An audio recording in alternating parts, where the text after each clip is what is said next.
सर्वात मोठी बातमी उद्धव ठाकरे यांनी नुकताच पुण्यात पक्षाच्या मेळाव्यात शिवसैनिकांना एक आदेश दिला.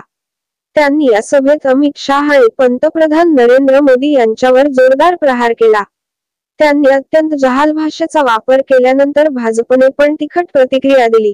शिंदे सेना बाहेर पडल्यानंतर त्यांच्याकडे धनुष्यबाण हे चिन्ह गेले, तर उद्धव ठाकरे यांना मशाल हे चिन्ह मिळाले. आता चिन्हावरून पुन्हा महाभारत होण्याची चिन्ह आहेत. शिंदे गट आणि ठाकरे गट आमने सामने आले आहेत. विधानसभेच्या तोंडावर मुंबईसह राज्यात पुन्हा राडा होण्याची शक्यता आहे. पुण्यात 3 ऑगस्ट रोजी पक्षाचा मेळावा झाला. त्यात उद्धव ठाकरे यांनी सभेच्या अखेरीस शिवसैनिकांना एक आदेश दिला.